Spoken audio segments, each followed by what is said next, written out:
കുന്നോത്ത് ഉച്ചപ്പേട്ട് സെമിനാരി സ്ഥാപിച്ചിട്ട് 25 വർഷങ്ങൾ പൂർത്തിയാകുകയാണ്. Silver jubilee ഈ സെമിനാരിക്ക് 25 വർഷങ്ങളിൽ ദൈവം നൽകിയ അനുഗ്രഹങ്ങൾക്ക് നന്ദി പറയാനുള്ള ഒരു വലിയ അവസരമാണ്. നമ്മൾ ഈ മീറ്റിങ്ങിന് മുൻപ് കൃതജ്ഞതാ ബലി അർപ്പിച്ചുകൊണ്ട് ദൈവത്തോടും ദൈവം നൽകിയ അനുഗ്രഹങ്ങൾക്കൊക്കെ നന്ദി പറയുകയുണ്ടായി. ഈ തലശ്ശേരി രൂപതയുടെ ചരിത്രം എനിക്ക് തോന്നുന്ന കുടിയേറ്റവുമായിട്ട് ബന്ധപ്പെട്ട ഒരു ചരിത്രമാണ്. 1953 തലശ്ശേരി രൂപത സ്ഥാപിക്കുന്നത് സിറോ മലബാർ സഭയുടെ അതിർത്തികൾ വ്യാപിപ്പിക്കുന്നതിൽ റോമ നടത്തിയ ഒരു ഇടപെടലാണ്. ഭാരതപ്പുഴയ്ക്കും പമ്പാ നദിക്കും ഇടയിൽ ഒതുക്കപ്പെട്ട സിറോ മലബാർ സഭയെ ഭാരതപ്പുഴയ്ക്ക് അപ്പുറത്തേക്കും പമ്പാ നദിക്ക് അപ്പുറത്തേക്കും വ്യാപിപ്പിക്കാനായിട്ട് റോം എടുത്തൊരു തീരുമാനമാണ്. ആ തീരുമാനത്തിന്റെ പൂർത്തീകരണമാണ് പിന്നീട് പരിശുദ്ധ പിതാവ് ഫ്രാൻസിസ് മാർപ്പാപ്പ 2017 ശംഷാബാദ് രൂപത സ്ഥാപിച്ചുകൊണ്ട് ഓൾ ഇന്ത്യയിലേക്ക് നമുക്ക് ജൂറിസ്ഡിക്ഷൻ തന്നു. ശംഷാബാദ് രൂപത സ്ഥാപിക്കുന്ന സമയത്ത് മാർപ്പാപ്പ നൽകിയ ഡിക്രിയിൽ പറയുന്നത്, all the territories in India not yet included in other diocese hereby prescribed to the territory of Shamshabad. അതുകൊണ്ട് ഇന്ത്യയിൽ മുഴുവൻ നമുക്ക് അജപാലന ശുശ്രൂഷയും മിഷൻ പ്രവർത്തനമൊക്കെ നടത്താനുള്ള ഒരു വലിയ ഇടപെടലാണ്. തലശ്ശേരി രൂപത ഒരു വലിയ അമ്മയാണ്. തലശ്ശേരി രൂപതയിൽ നിന്നാണ് മാനന്തവാടി രൂപത ഉണ്ടാകുന്നത്, താമരശ്ശേരി ഉണ്ടാകുന്നത്. ഒരർത്ഥത്തിൽ മാണ്ഡ്യയും തലശ്ശേരിയുടെ ഭാഗമായിരുന്നു. ഭദ്രാവതി, ബൽത്തങ്ങാടി സന്താന സമൃദ്ധിയുള്ള ഒരു രൂപത. ഈ സെമിനാരികളുടെ ഫോർമേഷനെ സംബന്ധിച്ചിടത്തോളം വളരെ നിർണായകമായിട്ടുള്ള ഒരു കാഴ്ചപ്പാട് വത്തിക്കാൻ സുനോദോസ് എടുത്തു. സെമിനാരികൾ ആദ്യമായിട്ട് ചിട്ടപ്പെടുത്തിയത് ട്രെൻഡ് കൗൺസിലാണ്. ട്രെൻഡ് കൗൺസിൽ ചെയ്തത് ചിതറിക്കെടുക്കപ്പെടുന്ന പരിശീലനത്തിന്റെ വ്യത്യസ്ത മാനങ്ങൾ ക്രോഡീകരിച്ചിട്ട് യൂണിഫിക്കേഷനായിരുന്നു, എല്ലാം കൂടെ ഏകോപിപ്പിക്കുകയായിരുന്നു. എവിടെ പരിശീലനം കിട്ടിയാലും ഒരുപോലെ എല്ലാവർക്കും പരിശീലനം കിട്ടുന്ന വിധത്തിലുള്ള ഒരു യൂണിഫിക്കേഷൻ ആയിരുന്നു അത് നടത്തിയത്. എന്നാൽ വത്തിക്കാൻ സുനോദോസ് വൈദിക പരിശീലനത്തെ കുറിച്ച് നടത്തുന്ന ഒരു വലിയ കണ്ടെടുക്കലും കാഴ്ചപ്പാടും ഉണ്ട്. അത് യൂണിഫിക്കേഷൻ അല്ല, ഡൈവേഴ്സിഫിക്കേഷനാണ്. ഓരോ സ്ഥലത്തെയും ഓരോ സാഹചര്യത്തിന്റെയും ആവശ്യങ്ങൾക്ക് അനുയോജ്യമായിട്ട് പരിശീലനത്തില് വ്യതിരിക്തത വേണം, പരിശീലനത്തില് വ്യത്യാസം ഉണ്ടാകും. കുന്നോത്ത് സെമിനാരി സ്ഥാപിക്കുമ്പോഴൊക്കെ അതിന്റെ പിറകില് ഉള്ള വികാരം അത് തന്നെയാണ്. വൈദിക പരിശീലനത്തിലെ സാഹചര്യങ്ങൾക്ക് അനുയോജ്യമായിട്ട്, കാലാവസ്ഥയ്ക്കും കാലഘട്ടത്തിന് അനുയോജ്യമായിട്ടുള്ള ഒരു വലിയ കാഴ്ചപ്പാട്. പരിശീലനത്തിന്റെ 2 വലിയ പില്ലറുകള്, ഒന്ന് ക്രൈസ്റ്റ് സെന്റേർഡ്നെസ്, 2 ചർച്ച് സെന്റേർഡ്നെസ്. ഇത് രണ്ടല്ല, ക്രിസ്തു തുടരുന്നതാണ് സഭ. അതുകൊണ്ട് ക്രിസ്തുവിന്റെ സഭയുടെ വൈദികര് ക്രിസ്തുവിന്റെ സഭയുടെ അംബാസിഡർമാരാണ്. കുന്നോത്ത് സെമിനാരി ഗുഡ് ഷെപ്പേർഡ് എന്ന പേരെടുത്തത് വളരെ അർത്ഥവത്താണ്.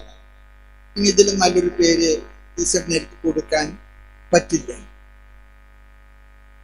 പരിശീലനത്തിലെ ഈ കാലഘട്ടത്തിൽ ഏറ്റവും കൂടുതൽ പ്രാധാന്യം കൊടുക്കുന്നത് മാനുഷികമായിട്ടുള്ള ബന്ധങ്ങള് ദൈവികമായ കാഴ്ചപ്പാടുകളോടുകൂടെ കാണുവാനും കൈകാര്യം ചെയ്യുവാനും അജപാലകന്മാരെ സഹായിക്കുന്നതാണ്.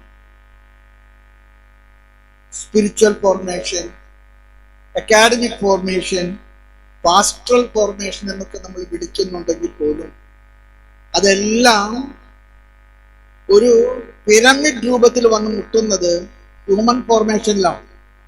നല്ല മനുഷ്യത്വമുള്ള, മനുഷ്യരെ കൈകാര്യം ചെയ്യുന്നതില് വൈദഗ്ധ്യമുള്ള ഒരു പരിശീലനം. ഈ ഹ്യൂമൻ ഫോർമേഷനെ കുറിച്ചിട്ട് ഒരു വാക്ക് പറഞ്ഞ് ഞാൻ നിർത്തുകയാണ്. എന്താണ് ഹ്യൂമൻ ഫോർമേഷൻ? ഞാൻ ആ വാക്കുകൾ തന്നെ എടുക്കുകയാണ്. ഹ്യൂമൻ എന്ന വാക്കിന് ഉള്ള 5 letters. H stands for happy priest. വൈദികർ സന്തോഷത്തിന് മനുഷ്യരാണ്. മാലാഖമാർ അറിയിച്ച സദ്വാർത്തയാണ്. ഒരു വൈദികൻ എപ്പോഴും ജനങ്ങളോട് സദ്വാർത്ത അറിയിക്കുന്ന, സന്തോഷത്തിന് സദ്വാർത്ത അറിയിക്കുന്ന ഒരു വൈദികനാണ്. A happy priest, make people happy. അവരുടെ ജീവിതത്തിലെ കൂടുതൽ കോംപ്ലിക്കേഷൻസ് എല്ലാം അവരുടെ ജീവിതത്തിൽ കുറെ കൂടെ എളുപ്പമാക്കി തീർക്കാൻ അവരെ സഹായിക്കുന്ന വ്യക്തി.